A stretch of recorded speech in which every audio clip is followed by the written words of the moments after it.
O doutor Alessandro Loyola, um médico, ele detonou a psicologia. E hoje, mais uma vez, eu quero lhe mostrar que psicologia não é ciência, psicologia é anticristã, psicologia é prejudicial na esmagadora maioria das vezes. Curta, comente, se inscreva, bora para mais um vídeo. Vamos lá, gente. Esse aqui é o médico, o doutor Alessandro Loyola. Lembra dele? Ele, eu acho que ficou bem conhecido na época da pandemia. Foi um dos poucos lúcidos. E aquilo que ele falou se cumpriu. Ou melhor, né? Era o diagnóstico correto em relação às picadinhas. Já temos estudos sérios aí mostrando os perigos das picadinhas. E ele está detonando aqui a psicologia. Ele, de maneira resumida, fala aquilo que eu tenho sempre falado com vocês aqui, que a psicologia, ela torna você uma vítima. Vamos assumir uma coisa aqui de uma vez por todas? Os psicólogos e terapeutas falam tanto hoje em dia sobre narcisismo, mas conveniente. O narcisismo é simplesmente amor a si mesmo. Lembra de Narciso, do mito? E isso que é legal na psicologia. Eles pegam algo que, por exemplo, é orgulho. Se é orgulho, aí é pecado. Mas se é narcisismo, aí já é um transtorno que tem que ser tratado por ele. Se é pecado, Deus que tem que tratar, é na igreja. Mas se é narcisismo, aí mudou o nome, pronto. Aí magicamente se tornou um transtorno. Mas é só orgulho, amor a si mesmo. Convenientemente, eles deixam de mencionar que a psicologia e a psicoterapia são profundamente narcisistas. Como você se sente? Essa é a mensagem principal da esmagadora maioria dos psicólogos e psicoterapeutas. Depois de quase 30 anos praticando medicina e depois de já ter atendido várias dezenas de milhares de homens e mulheres, muitos deles fazendo algum tipo de acompanhamento psicológico, e depois de ter convivido durante mais de 20 anos com psicólogos que trabalhavam em hospitais, postos de saúde, convênios e clínicas particulares, eu vi um número bem significativo desses profissionais fazendo nada além de reforçar os sentimentos do paciente de que ele ou ela, o paciente, era de fato uma vítima. Então vamos lá, isso aqui é um relato. 30 anos ali trabalhando como médico, ele viu um número significativo de psicólogos fazendo nada. Eu vou mostrar para vocês aqui alguns dados bem concretos em relação ao que ele está falando, para confirmar o que ele está falando aqui. Mas apesar que a experiência dele já é assim um grande testemunho. Vamos continuar. O que nada mais é que uma forma perversa de egocentrismo que promove o narcisismo patológico. No meio da consulta... Não concordo com a ideia de narcisismo patológico, da ideia de doença, né? Orgulho não é doença, mas... O psicólogo lança essa assim: você sente que seus pais não lhe deram atenção suficiente quando você era criança. Em vez de completar dizendo, sim, você certamente não recebeu atenção suficiente dos seus pais quando era criança, mas quer saber de uma coisa?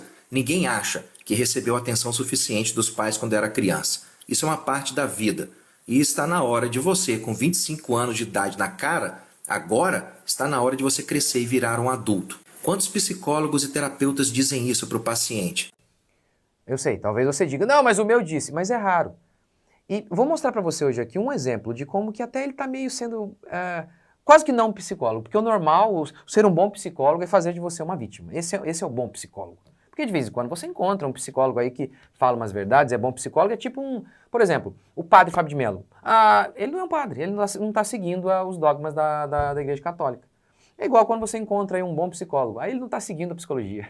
É basicamente isso. Eles não dizem isso porque eles têm medo de perder aquele paciente. E se eles dissessem uma coisa assim, quase certamente eles perderiam aquele paciente. Porque a maioria das pessoas procura o psicólogo ou o terapeuta para ter alguém que valide seu autovitimismo, não para corrigir. Ou seja, é uma simbiose aí, é uma troca. O psicólogo, ele faz de você uma vítima, você também quer ser uma vítima, você paga para que ele diga que você não tem pecado, que a culpa é do seu passado, a culpa é do seu cérebro, a culpa é da serotonina, enfim. Esse desvio de conduta. E essa é a verdade oculta da psicologia e da psicoterapia que ninguém parece ter coragem de falar. Bom, tá aí. Que isso? Que aqui nós fala! Eu falei. Agora vamos ver as crianças... Fui até processado por isso, mas aqui a gente fala, É o que eu mais falo aqui. Esperneando nos comentários. Muito bom, muito bom, muito bom. É interessante, então, para resumir aqui o que ele disse, convenientemente não menciona que a psicologia é narcisista, fazendo nada além de reforçar os sentimentos de vítima das pessoas. Deixe-me dar algumas evidências bem... Eu poderia dar tantas para vocês, mas eu vou dar uma. Sobre a TCC, que é a Teoria Cognitivo-Comportamental. Fiz até um vídeo aqui, assista esse vídeo. Que é chamada de Essa é baseada na ciência. Meu amigo, o Freud lá atrás, ele também falava que era baseado na ciência. Entendeu? O Jung, todos eles. Aí vem alguém depois começa a mostrar, tá vendo? Isso aqui tem ciência porcaria nenhuma. Mas enfim, a Judith Beck tem um livro sobre TCC, muito respeitada. Nesse livro, ela expõe o tratamento de alguns pacientes. Eu li o livro todo. E é exatamente isso que o doutor acabou de falar aqui. E é o que eu tenho falado aqui há séculos, é o que o doutor Theodore Dalrymple, psiquiatra, diz. A psicologia é uma evasiva admirável. É um instrumento para que as pessoas não assumam responsabilidade por seus erros. E elas ficam se fazendo de vítima para sempre. Nesse livro, sobre a TCC, da Judith Beck, no capítulo 6, ela fala sobre o paciente, que ela até chama de cliente, o Abe. E aí ela diz o seguinte, olha, queremos que ele comece a atribuir parte dos seus problemas ao seu transtorno e não ao seu caráter. Tá vendo? O seu problema não tem a ver com o seu caráter, tem a ver com o seu transtorno. Isso aqui não é uma distorção, não é um psicólogo de esquina, é uma das maiores autoridades. Para não dizer que nós estamos batendo no espantalho, é uma das maiores autoridades, uma das psicologias mais respeitadas e seguidas no mundo hoje. E o que ela fala? Queremos que você, Abe, que é o paciente, você atribua seus problemas ao seu transtorno, não ao seu caráter. Você não é responsável? É um transtorno. Capítulo 6. A Judith diz o seguinte, não é sua culpa ter pensamento deprimido. Tá vendo como a psicologia, e essa aqui, essa é científica, o tempo todo te redimindo de seus pecados? Boa parte da consulta, você lê o livro, leia, para não dizer que eu estou distorcendo, leia o livro dela. Que eu acho que é uma das referências aí mesmo no tema. Quer dizer, o fundador da TCC é o pai dela. E o pai dela fala, olha, tá aqui uma das grandes autoridades no assunto. Boa parte da consulta que ela expõe no livro, ela passa convencendo o cliente de que ele não é responsável pelas suas atitudes, por suas emoções. Leia o livro. No capítulo 11 fica claro, o cliente tem sempre razão. A Judith, ela mostra que ela crê que ela necessita interromper o cliente quando os pensamentos dele são confusos. É isso que ela mostra no livro. Ela crê que é necessário, para ajudá-lo, interrompê-lo. Mas mesmo crendo assim, ela pede desculpa. Ela pede desculpa. Maria, é o nome da cliente, fica irritada com a interrupção. E Judith responde, você está certa. Peraí, que ajuda é essa? Você crê que o outro está errado, você diz, não, você está certa. E fica claro que ela não cria que isso era o certo, mas o cliente tem sempre razão. Outros exemplos, mostrado, por exemplo, no capítulo 3. Se você lê um livro e você não entendeu o livro, não é porque você é burro, é que você não estava concentrado. Tá, né? O autor talvez não escreveu corretamente. Outras pessoas também não entenderam. Ok. Se você não está concentrado, a culpa é sua. Se outros não entenderam, isso não prova que você é inteligente. Pode significar que os outros são burros também. O autor não escreveu corretamente. Isso pode ser verdade, isso é uma possibilidade. Mas a questão aqui é o seguinte, nem passa pela cabeça da psicóloga dizer, meu filho, você é meio lerdinho, hein? Você é meio preguiçoso, por isso que você não entende o livro. Nem passou, ela nem menciona essa possibilidade. Ela só mencionou possibilidades que excluíam a responsabilidade do cliente. Pelo amor de Deus. Um amigo não ligava. Sabe por que um amigo não liga para você? Talvez ele está muito ocupado. Nem passa pela possibilidade de que, será que esse cara não é chato e por isso que o amigo não liga? Não existe essa possibilidade, não existe. No livro não existe. Estou apontando para a Bíblia aqui, para a Bíblia não, para o livro. Olha como que essa ideia do vitimismo, de que você não tem culpa, está muito centrada na ideia do pensamento positivo, da autoestima. Da autoestima, a autoestima. Como eles creem que colocar você como um Deus, como que isso, sem falhas, que você é o melhor, como isso vai ajudar você? É que na realidade a psicologia é ateísta e o ateísmo ele tem um Deus sim, que é o próprio homem. Então, na psicologia, como ela é ateísta, eles fazem do homem um próprio Deus. John MacArthur resume assim a ideia. Não existe conceito mais importante para os mentores da psicologia moderna do que a autoestima. Segundo o credo da autoestima, não existem pessoas más, apenas pessoas que têm uma autoimagem ruim. Isso é tão verdade, para citar apenas um exemplo da TCC, a Judith diz que a TCC constitui-se em pensar de maneira correta, para então ter pensamentos adaptativos, para daí então ter emoções mais positivas. E ela diz o seguinte, olha, tudo resume em pensar de maneira positiva sobre si, sobre os outros e sobre o mundo. Mas com base em quê? Mas essa é a ideia. Pense de maneira positiva, autoestima lá no alto e por aí vai. Essa seria a ideia. Se tivermos uma boa imagem, produziremos mais e seremos melhores pessoas. É o que eles creem. É assim que eles creem. Mas olha que coisa. Perguntaram a coreanos e a americanos. Vocês são bons em matemática? Americanos disseram, da autoestima? A América cheia da autoestima? Sim, somos bons. Coreanos disseram, não somos. Mas sabe quem se saiu melhor na prova? Coreanos. Aqueles que tinham uma autoestima baixa. O mundo nunca foi tão podre e nunca teve autoestima tão elevada. Então vamos lá, agora vamos para a segunda parte. Sim, esse negócio de ficar o tempo inteiro achando que você é o máximo é uma desgraça. E a psicologia só reforça isso. Quantas pessoas que vão para o psicólogo, cheio de problema, saem de lá animado, ele sai até animado, claro, porque o psicólogo disse tudo que ele queria ouvir. O falso pastor evangélico é aquele que fala aquilo que você quer ouvir. O psicólogo também é aquele que fala aquilo que você quer ouvir. Agora vamos para a segunda parte. Essa aqui é legal também. Nessa segunda parte, ele respondendo esse vídeo aqui, quer dizer, ele fez esse vídeo, choveu de choradeira, aí ele fez um outro, em que ele pediu o seguinte, me dê resultados. Cadê os resultados da psicologia? Vamos lá, vamos dar uma olhadinha rápida aqui nesse videozinho dele. De eficácia do trabalho executado é o resultado. Uma enfermeira que cuida de feridas crônicas tem como objetivo criar uma abordagem terapêutica que resulte no fechamento daquele problema. É esperado que ela produza uma excelente taxa de remissão total ou uma redução sustentada significativa daquela situação, com pelo menos 60% dos pacientes atingindo critérios de alta e retorno pleno à funcionalidade em 12 meses. 60%, no mínimo. O ideal seria 100%, ou pelo menos deveria ser. Um ortopedista que cuide de fraturas tem como objetivo criar uma abordagem terapêutica que resulte na resolução daquele problema. É esperado que esse ortopedista produza uma excelente taxa de remissão total ou uma redução sustentada significativa da situação, com pelo menos 60% dos pacientes atingindo critérios de alta e retorno. Enfim, a gente pode debater aqui, ele está dizendo o seguinte, olha, tá lá todo tipo de médico e a gente precisa pedir para ele resultado do seu tratamento. Deixa eu ver a eficácia do seu tratamento aqui. E ele traça esse número de 60% e o ideal seria 100%. Poderíamos debater isso aí, e no período de 12 meses. Tudo isso aqui poderia ser debatido. Mas a questão dos resultados, cadê os resultados? Isso aqui é fundamental. E aí a choradeira de novo, né? Cadê? Eles não apresentam. Em 1979, a revista Time publicou um artigo intitulado Psiquiatria no Divã. E vale também para psicologia. No artigo eles questionavam se a psiquiatria e a psicologia são tratamentos médicos, porque os seus praticantes não conseguem apresentar resultados científicos verificáveis, como aqueles resultados obtidos por outros médicos. Não tem. Vamos lá, vamos falar. Mostra aqui pra gente, de maneira objetiva, o diagnóstico que você deu e a cura. Cadê? Não tem. Nesse artigo ele cita um psiquiatra famosíssimo, que eu sempre cito aqui, o Thomas Szasz, que dizia que nem existe doença mental. Existem problemas no cérebro, isso existe. Mas tudo isso aí que eles chamam de doença mental não é doença coisa alguma. Coisa alguma.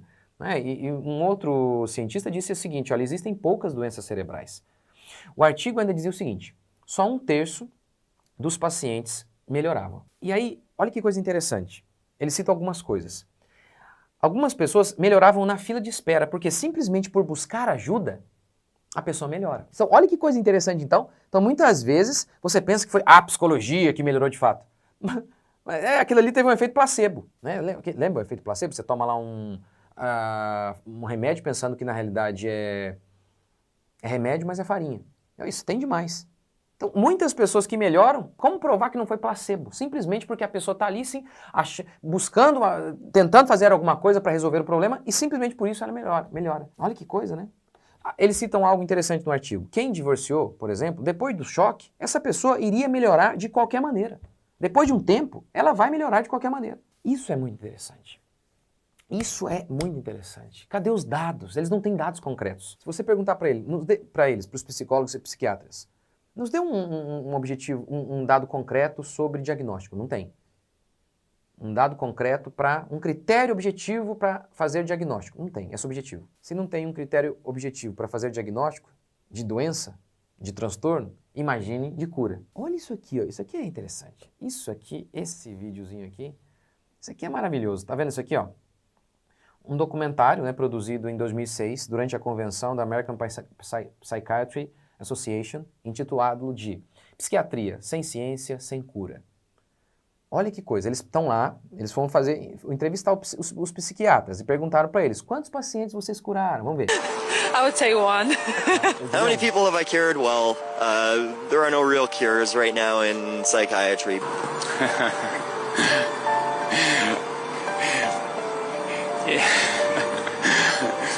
Do you have any? You asked me about the issue about how many people I've cured. I don't know that any of us are ever completely cured of anything. I have not been able to cure many patients. I have cured none of my patients. Ah, meu Deus do céu! E na psicologia não é diferente não. E tem uma coisa muito interessante ainda. Por exemplo, depressão é uma doença incurável, TDAH é incurável, tudo é incurável. Claro, aí eles têm um paciente eternamente. Eternamente. Tudo é tão subjetivo. É uma coisa assim, sabe, mágica, como disse o Ítalo Marcilli. É mágica para dar diagnóstico. É mágica. Não tem critério objetivo para definir quando alguém está doente, logo como eles poderiam dar um critério objetivo quando essa pessoa está curada. Sendo assim, é melhor dizer que os transtornos não têm cura mesmo, aí a gente tem clientes para o resto da vida. E tem mais. Psiquiatria e psicologia costumam ser maléficas. Dá uma pesquisadinha aí em hospitais psiquiátricos. Aquele lá de Barbacena, mais de 60 mil mortes. Vê se já saiu alguém curado lá, como os próprios psiquiatras aqui confirmaram. Ou, quando você se vitimiza, a pessoa, na psicologia, não é? Você se vitimiza, porque o psicólogo está te ajudando ali a se vitimizar, a pessoa não consegue romper com as atitudes ruins que tem e vive eternamente lambendo ferida. E quanto às drogas recomendadas, o Dr. Daniel Berger mostra em seus livros estudos que afirmam o seguinte: os efeitos negativos dos remédios, das drogas psiquiátricas, não são efeitos colaterais. São os efeitos dessas drogas, que atuam adoecendo seu cérebro. Só um exemplo, vai. Eles mesmos falam, não tem o remédio da depressão, o antidepressivo, ele não cura a depressão. Claro que não, porque a tristeza é algo imaterial. Então como que o remedinho funciona? Que nem a cachaça. Se a tristeza tem a ver com a sua mente, está relacionada lá na sua alma, ela não está na parte física do seu corpo. A tristeza está na sua alma. Tem a ver com o seu pensamento. Então a droga vem e embota o seu pensamento, que nem a cachaça fazia. Você não pensa direito, você fica meio sedado. É assim que funciona. Mas como que isso está atuando em você? Agredindo o seu cérebro. É isso que o Dr. Daniel Berger mostra no seu livro e fala dos perigos dessas drogas. Então a psicologia, você vai ao psicólogo, o psicólogo vai te recomendar para ir para o psiquiatra e tomar essa droga. As pessoas se tornam viciadas. Essas drogas, na própria bula das drogas, como por exemplo do Prozac, tem lá caso de suicídio, que a droga leva ao suicídio. Drogas que, ao invés de tratar a depressão, deixam as pessoas mais deprimidas, porque as pessoas ficam embotadas, perda da libido, e tudo isso aí os pastores recomendando. Meu Deus, no dia que chegar diante de Deus o negócio vai ser feio. Não tem como negar um efeito positivo da psicologia, que é quando o psicólogo não fala nada, e aí a pessoa simplesmente coloca tudo para fora, e elas saem dali se sentindo melhor. Mas isso também não significa que à luz de Deus isso seja bom, porque às vezes a pessoa colocou para fora, e sai dali, vai continuar fazendo as mesmas coisas. Porque você nunca fez isso? Sei lá, conversou com o tio e só por colocar para fora você já se sentiu melhor? É o que o artigo lá publicado, que eu acabei de citar aqui, em 1979, ele dizia, é necessário um curso, uma faculdade para conversar com alguém, desabafar com alguém? Então é isso aí, né? É terrível mesmo, é terrível. O autor de Libido Dominante escreveu sobre psicologia e ele disse o seguinte: Freud e Jung podiam ler os sinais dos tempos. Ambos tinham a consciência de ter descoberto como a psicoterapia não tanto uma medicina para a cura, mas sim uma ferramenta de manipulação. E ele continua. Os pacientes ricos do Freud estavam dispostos a pagar enormes somas de dinheiro para serem absolvidos da culpa. O ser humano é cheio de problema de pecado. Como ele não quer Jesus, o único que pode redimir de seus pecados, no cristianismo, Cristo pega a sua culpa e carrega sobre ele. A sua culpa está sobre Cristo. Na psicologia, a sua culpa está em outro também. Está no seu cérebro, nos seus hormônios, na sua serotonina, nos seus pais, no seu ambiente, mas nunca em você. Toda religião se propõe a remover a culpa. No cristianismo, você tem essa culpa sendo colocada em Jesus. E na psicologia, em qualquer outro. menos em você. Assista a minha série sobre psicologia e, se puder, faça o meu curso A Culpa é do Meu Corpo. O link está aqui embaixo e seja livre aí desses enganos. Deus abençoe. Até o próximo vídeo.